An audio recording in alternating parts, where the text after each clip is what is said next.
کوئی جلاؤ گراؤ پاکستان کا نقصان نہ ہو جائے اس سارے کام میں، وہ تب بھی، اور لیڈرشپ ہوتی ہی تبھی ہے جب ایلان مسک کو کسی نے پوچھا کہ آپ نے صدر ٹرمپ کے پیچھے اپنا سارا وزن کیسے ڈال دیا، آپ اتنے بڑے بزنس مین ہیں۔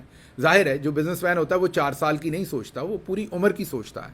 تو جب ایلان مسک کو یہ پوچھا گیا حال ہی میں ایک انٹرویو میں کہ آپ نے صدر ٹرمپ کو کیسے انڈورس کیا، تو اس نے کہا کہ مومنٹ وہ تھا جب صدر ٹرمپ کو گولی لگی، وہ گرے، اور آپ سب کو پتہ ہے کہ جب کسی کو بھی گولی ماری جاتی ہے تو اس کے بعد ہمیشہ سیکنڈ جو پہلی میں سے وہ بچ جائے تو عمومی طور پر سیکنڈ کا ارینجمنٹ بھی کیا ہوتا ہے، اور نہ بھی ہو تو یہ جو شوٹر تھا صدر ٹرمپ پہ گولی مارنے کا، ظاہر ہے اس کو اسی سیکنڈ میں تو نہیں واپس اسے قتل کیا گیا تھا، تھوڑا کوئی چند سیکنڈ لگے تھے، تو مطلب وہ دوسری گولی چلا سکتا تھا، اور یا کوئی اور بھی ہو سکتا تھا، یا مجمع کے اندر بھی کوئی ہو سکتا تھا، صدر ٹرمپ کو تو نہیں پتا تھا نا۔ لیکن آپ نے دیکھا کہ کس طریقے سے وہ گرے، لیکن اس کے بعد صدر ٹرمپ کھڑے ہوئے اور انہوں نے ایک مکہ لہرایا، فسٹ بنائی، اور انہوں نے کہا کہ ہم لڑیں گے، اور لوگوں کو کہا کہ آپ نے لڑنا ہے۔ اور جب انہیں ان کے سیکیورٹی گارڈز زبردستی لے کے جانے کی کوشش کر رہے تھے تو وہاں بھی وہ بار بار رک کر انہوں نے مکہ لہرا کر لوگوں کو کہا کہ آپ نے لڑنا ہے۔ تو ایلان مسک نے کہا کہ یہ وہ مومنٹ تھا جب میں نے دیکھا کہ کرائسس میں یہی بڑا لیڈر ہوتا ہے کہ جو کرائسس میں کھڑا ہو اور اپنی قوم کو لیڈ کر سکے، تو میں نے اس وقت فیصلہ کیا کہ امریکہ کو ٹرمپ جیسا لیڈر ہی چاہیے، یہ ایلان مسک نے کہا۔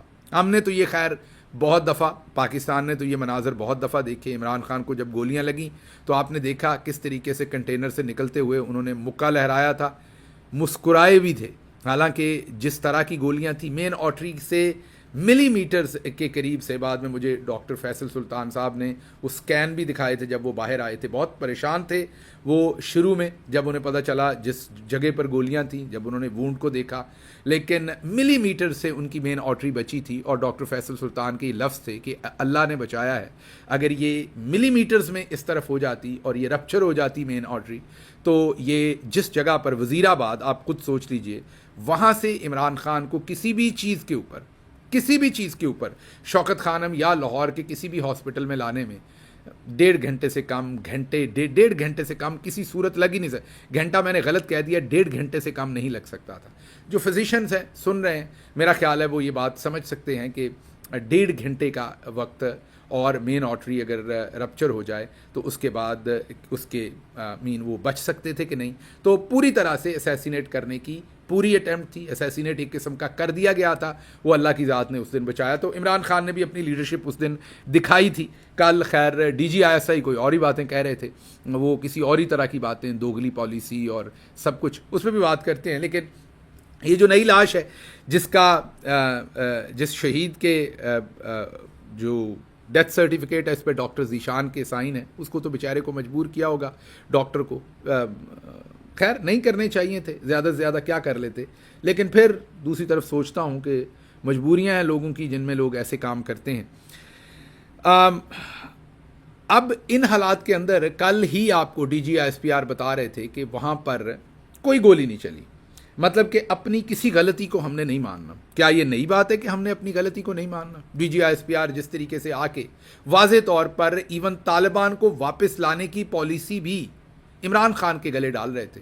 کل فواد چودھری صاحب نے بھی ایک ٹویٹ کیا اور کہا کہ یہ صرف عمران خان صاحب پہ ڈال دینا، انہوں نے کہا کہ یہ صرف جنرل باجوہ پہ ڈال دینا درست نہیں ہے، اس میں عمران خان صاحب بھی چاہتے تھے، امن چاہتے تھے، اور اس کے اوپر پھر میں نے بھی ٹیک لی۔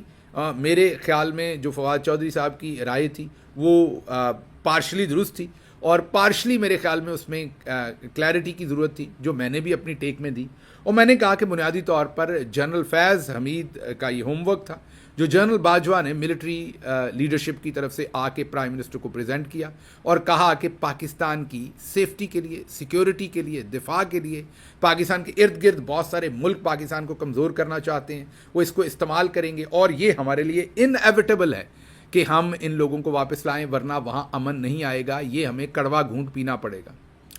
عمران خان نے جو کہ پرائم منسٹر تھے، جب ان کو ان کے جنرلز، ٹاپ جنرلز یہ کہیں کہ اس کے بغیر ہمارا دفاع ہی نہیں ہوتا، تو آپ بتائیں کوئی بھی پرائم منسٹر کیا کرے گا؟ ظاہر ہے اس دفاع کے، جنگ کے، ان معاملات کے ایکسپرٹ تو آپ کے جنرلز ہی ہوتے ہیں۔ عمران خان صاحب نے کہا کہ ٹھیک ہے آپ پھر پارلیمنٹ کو اعتماد میں لیں۔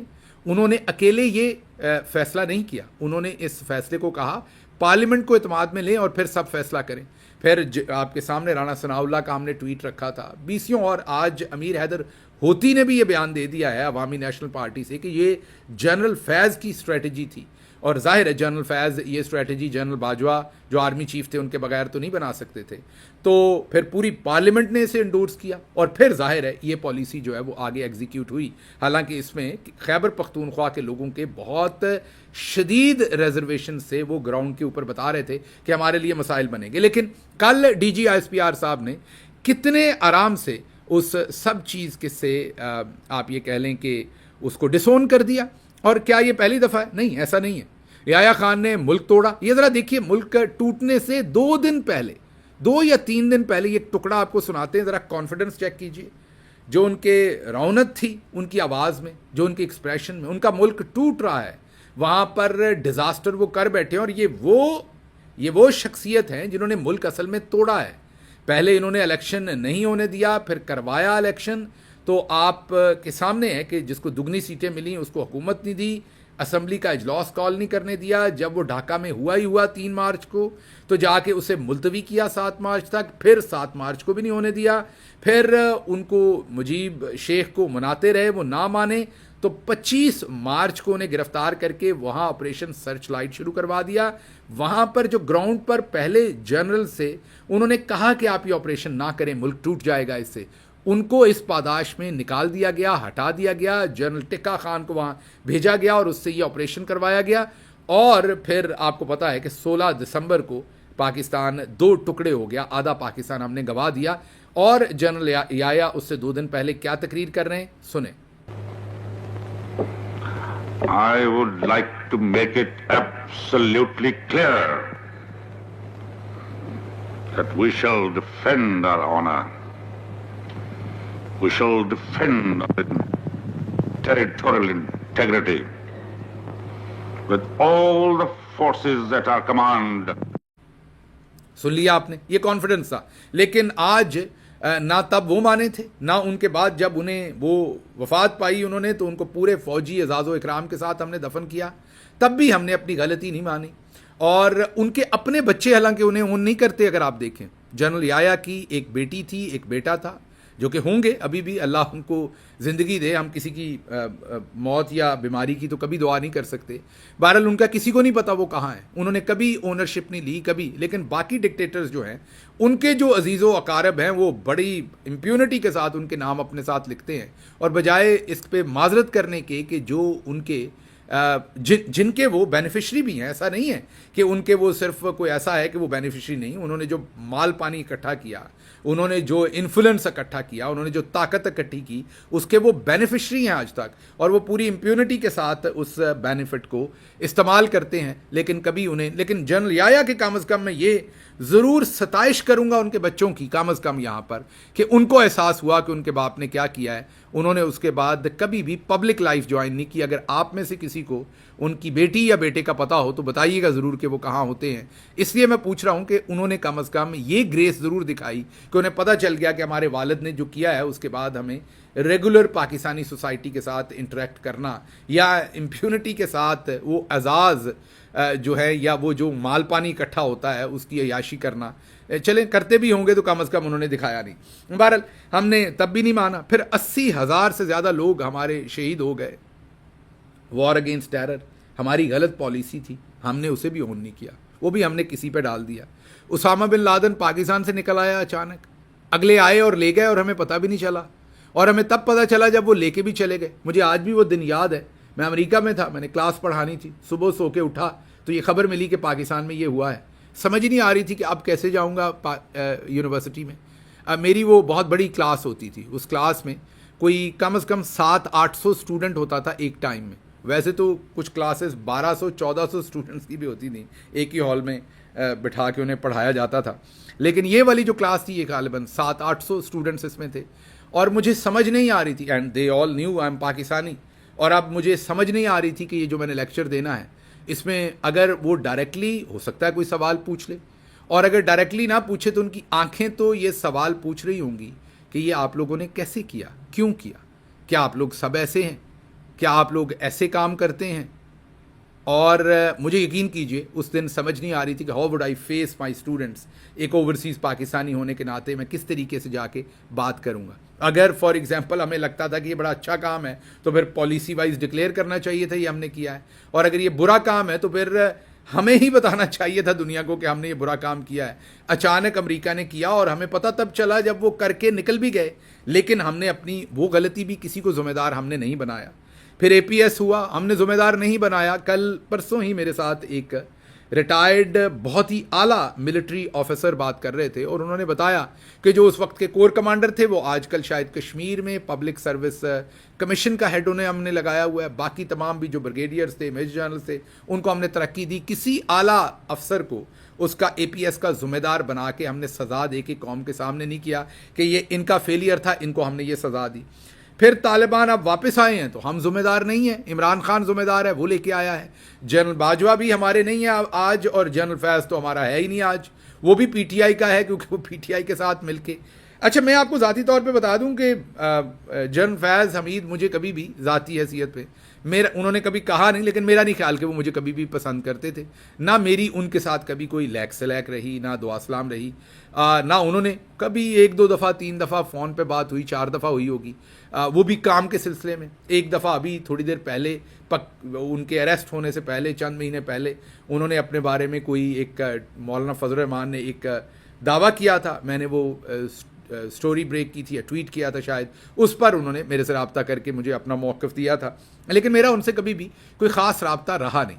لیکن آج، اور میں ان کی بہت ساری پالیسیز کے حق میں بھی نہیں ہوں، لیکن آج وہ مصیبت میں ہیں، اندر ہیں، آج تو ان کے اوپر بہت آسان ہے، تو میرے خیال میں تو انہیں سنگل آؤٹ کیا جا رہا ہے، ذاتی دشمنی کا نشانہ بنایا جا رہا ہے۔ آج دن نہیں ہے کہ میں جنرل فیض حمید پر کوئی بھی تنقید کروں۔ ہاں، اگر آپ کے پاس ان کے خلاف کوئی ثبوت ہے تو پھر انہیں ٹرائل کیجئے پبلک کے سامنے۔ ثبوت نہیں ہے تو یہ جو آپ ان کے ساتھ ظلم کر رہے ہیں، وچ ہنٹنگ کر رہے ہیں، اور پھر آپ اپنے ملٹری بیک جرنلسٹ جو اس ٹائم ہیں، فار ایگزامپل آپ کو پتہ ہی ہے کہ نصرت جاوید صاحب نے پچھلے دنوں ایک خبر کی تھی کہ جنرل فیض حمید کے ہاتھ کانپ رہے ہیں، اور دوسرے اس پہ کسی ٹائم بات کریں گے، تفصیل کے ساتھ بات کریں گے، لیکن فی الحال ابھی میں یہ کہتا ہوں کہ اب آپ ان کو بھی اون نہیں کرتے۔ ڈی چوک میں گولیاں چلیں، آج ہی ہم نے آپ کو محمد راشد ولد شبیر احمد شہید کی بات بتائی کہ ان کی لاش آج ملی، اور یہ وہ سارا ماجرا ہے 35 لاشوں والا۔ لاشیں تو زیادہ ہیں، 35 لاشیں تو پولیس کو کہا جا رہا ہے، 36 پریسائزلی، پہلے 35 کی خبر تھی، پھر ہمیں دوسرے سورس نے کہا نہیں 36 ہیں۔ یہ 36 لاشیں جو ہیں، یہ کہا جا رہا تھا پولیس کو کہ آپ اون کریں، پولیس نے انکار کر دیا، اور اب ان میں سے یہ ایک لاش جو ہے وہ سامنے نکلی ہے۔ لیکن باتیں سن لو کہ ہماری مرضی کے بغیر کوئی کچھ نہیں کر سکتا۔ یاد کیجئے اس وقت کے D G I S I نے ارشد شریف شہید کی جب میت ابھی قبر میں نہیں اتاری گئی تھی، جنازہ ہو رہا تھا، تب کہا تھا کہ ہماری مرضی کے بغیر کوئی ملک سے باہر نہیں جا سکتا اور کوئی پتا جو ہے وہ پر نہیں مار سکتا، اور ساتھ ہی کہتے ہیں ارشد شریف ان کی مرضی کے بغیر چلے گئے تھے باہر، اور ساتھ ہی اور بھی بہت سارے لوگوں پر الزامات ہیں کہ وہ اگر ارشد شریف آپ کی مرضی سے، یا سارے لوگ، میں یا تمام لوگ آپ کی مرضی سے آئے ہیں، تو پھر تو احسان اللہ احسان بھی آپ ہی کی مرضی سے آیا ہے۔ پھر یہ جتنے بندے گارڈین نے کہا کہ 20 لوگوں کو ہندوستان سے آ کے لوگ مار گئے، تو پھر آپ کی مرضی سے اگر کوئی ادھر نہیں ہو سکتا تو پھر یہ ساری اسمگلنگ سب کچھ، یہ بھی تو سوال عوام نے پوچھنے ہیں۔ بتائیے یہ کس سے پوچھنے ہیں؟ آپ بتا دیجیے۔ ایک طرف آپ کلیم کرتے ہیں کہ کوئی آپ کی مرضی کے بغیر بارڈر کراس نہیں کر سکتا، اور دوسری طرف پھر یہ سب کچھ ہوتا ہے، تو یہ سوالات تو سب کے ذہن میں آئیں گے۔ تو اب اگر سوال پوچھنا بھی آپ نے جرم بنا دیا ہے تو پھر اس کو ہم کیا کہہ سکتے ہیں؟ سوال پوچھنا میرا خیال سب کا حق ہے اور ہونا چاہیے۔ اچھا جی، اگلی خبر آپ کے سامنے جو ہم نے رکھنی ہے وہ یہ ہے کہ ہاسپٹلز کے باہر رینجرز لگے رہے ہیں۔ اطلاعات ہیں کہ ابھی بھی کچھ ہاسپٹلز میں رینجرز جو ہیں موجود ہیں، اور انٹیلیجنس ایجنسیز کے لوگ یونیفارم کے بغیر ظاہر ہے وہ ہوتے ہیں، وہ موجود ہیں تاکہ وہاں سے کوئی انفارمیشن یا کوئی لاش یا کوئی چیز اور نہ نکل سکے، وہ سخت پہرے میں۔ جتھوں کی بات کل D G I S P R نے کہی تو ہمیں یاد آیا جتھوں کی بات کہ سپریم کورٹ پر جتھوں نے حملے کیے تھے، نون لیگ نے، یاد ہے آپ کو، ججز کو عدالت میں سے اٹھ کے بھاگنا پڑا تھا، وہ ہوتے ہیں جتھے، اور ان کو آج آپ نے حکومت میں بٹھا دیا ہے۔ پھر آپ بھی جتھا ہی بنے تھے جب 1999 میں نواز شریف کی حکومت گرائی تھی، کو کیا تھا، اور انہوں نے غلط یا صحیح جیسے بھی آرمی چیف ہٹایا تھا، آپ قانونی طور پر اس کا سامنا کرتے، اور اب پرائم منسٹر کے پاس غلط ہو یا صحیح اس کے بعد پار تو ہے، آپ کو تو نہیں کر سکتے تھے نا، کو کرنے کا حق تو نہیں تھا۔ پاکستان کو تو آپ نے اس رات داؤ پہ لگا دیا تھا، اور آپ نے کو کیا تھا واپس، اور اس دن آپ پرائم منسٹر ہاؤس کے وہ جنگلوں پہ چڑھنے کی، دروازوں پہ چڑھنے کی، تو وہ بھی اس کو بھی جتھا ہی کہیں گے پھر ڈی جی صاحب، اور اس کو ہم کیا کہیں گے پھر. خیر آگے بہت ہی سخت اسٹیٹمنٹ ہے ایمان حاضر مزاری صاحبہ کی. میں وہ اسٹیٹمنٹ جو ہے وہ پوری طرح سے نہیں کہوں گا، کیونکہ میں یہ سمجھتا ہوں، بہت سارے میری پارٹی میں سے لوگ مجھے اس بات پہ میرے پہ خفا بھی ہوتے ہیں اور بہت ساری باتیں بھی کہتے ہیں جب میں یہ کہتا ہوں کہ جو فوج کے ایسے لوگ جو اس سیاست میں ملوث نہیں ہیں، ہم ان کو ڈسون نہیں کر سکتے. یہ چند اوپر بیٹھے ہوئے جنرلز ہیں جو یہ ساری پالیسی بنا رہے ہیں، عام لوگ نہیں. تو اب کچھ لوگوں کا خیال یہ کہ نہیں یہ سارے ہی انوالو ہیں، تو آپ ان کے لیے بات کیوں کرتے ہیں. تو میں پھر بھی جو میرا پوائنٹ آف ویو ہے وہ وہی رہے گا کہ جو پرسوں ہمارے میجر صاحب شہید ہوئے، مجھے میرے بھائی ہی لگتے ہیں، اور میں ان کا احترام، ان کے خاندان کا احترام ایسے ہی کرتا ہوں جیسے اگر میرا سگا بھائی ایسی قربانی دے تو مجھے تکلیف ہوگی، مجھے اس کی ویسی ہی تکلیف ہونی چاہیے. میں اس پوزیشن پہ نفرت میں اتنی دور نہیں جا سکتا کہ میں پرسوں شہید ہونے والے ینگ میجر کو ڈسون کروں. اسٹیٹمنٹ جو ہے ان کی، اس میں انہوں نے جو وہاں پر بات کی، پتلونوں کا ذکر کیا، وہ میں پوری بات نہیں کہوں گا کیونکہ وہ میری بھی جیسی بھی ہے، پر میری فوج ہے نا، میرے ملک کی فوج ہے. جو بھی 71 میں ہوا، یحییٰ خان نے جو بھی غلط پالیسیز کہیں، یہ میرے منہ سے وہ باتیں نکلتی نہیں ہیں کہ وہاں ہمارے ساتھ کیا ہوا. اس لیے وہ جو جملہ ہے میں پورا نہیں دہراؤں گا. صرف انہوں نے یہ کہا ہے کہ وہاں پر جو ہوا اور یہاں پر اگر کسی نے پتلون لہرائی تو اس کو 10 سال آپ نے قید دے دی ہے. یہ نہیں دینی چاہیے تھی. انہوں نے کہا کہ بلڈی سویلینز کو آپ سزا دے دیتے ہیں، اور ان کا جو جملہ ہے وہ آپ کے سامنے رکھ دیتا ہوں، لیکن میری زبان اس کو اجازت نہیں دے رہی کہ میں آپ کے سامنے رکھوں. امیر حیدر ہوتی نے اب کنفیشن کیا ہے، اور کنفیشن یہ کیا ہے کہ دہشت گردوں کو واپس لانے کی جو پالیسی تھی وہ جنرل فیض حمید، ظاہر ہے جنرل باجوہ کی، فیض حمید کو تو یہ رگیدتے ہیں نا سارے، کیونکہ وہ آسان ہے، اب اس وقت مصیبت میں ہے. مصیبت میں جو بھی ہو، میں تو یہ کہتا ہوں آپ کا دشمن بھی ہو تو اس کے ساتھ اس ٹائم رواداری کا سلوک کریں. لیکن ان لوگوں کو سمجھ نہیں آتی کہ یہ کل تو جنرل فیض حمید کے ساتھ ہنس ہنس کر بیٹھتے تھے اور آج یہ سارے تانے تشنے دیتے ہیں کیونکہ آج وہ مصیبت میں ہیں. تو وہ جنرل باجوہ کی پالیسی تھی. اچھا جی، ابصار عالم صاحب نے اب یہ کنفرم کر دیا ہے کہ عمران خان جھکنے کو تیار نہیں ہے. عمران خان نے جھکنے سے انکار کر دیا. ابصار عالم صحافی تو نہیں ہے، ٹاؤٹ ہیں، نون لیگ کے خاص رکن ہیں، آپ کو پتا ہے، اور پیمرا کے چیئرمین بھی رہے، اور انہوں نے ٹی وی پر کہا تھا کہ میں اب صحافت چھوڑ چکا ہوں، دوبارہ جوائن نہیں کروں گا. صرف اتنا ہی کہوں گا اس بات کے اوپر. انہوں نے یہ کہا ہے اصل میں کہ جو اچھا لیڈر ہوتا ہے وہ اپنی قوم کے لیے جھکتا ہے، قوم کے فائدے کے لیے جھکتا ہے. عمران خان اگر اچھا لیڈر ہوتا تو جھک جاتا، اپنی قوم کے فائدے کے لیے جھک جاتا. اب اس کو ذرا فلپ کر لیں، ریورس کر کے اس کو دیکھ لیں. اس کا مطلب ہے کہ عمران خان جھک نہیں رہا.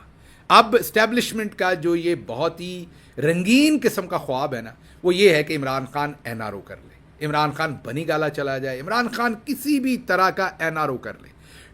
Establishment, general Asim Munir desperate ہیں اس چیز کے لیے کہ عمران خان ان کی ٹانگ کے نیچے سے گزر جائے، جیسے نواز شریف، جیسے اس سے پہلے سارے لیڈر گزرے. عمران خان گردن نیچے کر لے تاکہ وہ جو ہمارا 3 پرونگ اسٹریٹجی ہے کہ یہ انکمپٹنٹ ہے، یہ کرپٹ ہیں اور یہ بزدل ہیں، یہ جو 3 چیزیں، اور ساتھ اس کے کریکٹر اسیسینیشن اور مذہبی اور ملکی غدار اور ملکی سلامتی، وہ جو 4 کا اگلے 4 پوائنٹس ہیں نا، وہ اضافی تڑکا ہے. لیکن مین جو فاؤنڈیشن پلرز ہیں وہ کرپٹ ہیں، انکمپٹنٹ ہیں اور بزدل ہیں.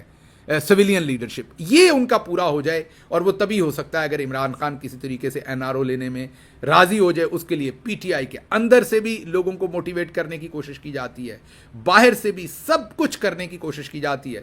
لیکن وہ مرحوم شوکت خانم کا بیٹا ڈٹ کر کھڑا ہے آپ کے لیے. ہاں ضروری وہ اپنی انٹیگریٹی کے لیے بھی کھڑا ہے، اپنی سیلف رسپیکٹ کے لیے بھی کھڑا ہے، اپنے ایمان کے لیے بھی کھڑا ہے جو اس کو اللہ کے اوپر ہے کہ اللہ اس کے ساتھ انصاف کرے گا. لیکن ایک بات ہے کہ ہماری جو ملٹری اسٹیبلشمنٹ ہے ان کو پہلے ایسا پالا نہیں پڑا، نہ آپ کے ساتھ نہ آپ کے لیڈر کے ساتھ. آپ دونوں جس طرح کھڑے ہیں ایسے پہلے کوئی نہیں کھڑا. کھڑے رہیے، آپ کے لیڈر نے کھڑے رہنا ہے. آپ کے لیے میرا پیغام یہی ہے، اب کھڑے رہیے. مشکل دن ہے، کبھی آپ کو جیسے آج ہم نے خبر دی ہے محمد راشد کی لاش اٹھانی پڑے گی، کبھی کسی کی. کھڑے رہیے، آخر کار فتح آپ کی ہوگی. مجھے یہاں سے اجازت دیجیے. اللہ آپ کا حامی و ناصر ہو. پاکستان زندہ باد.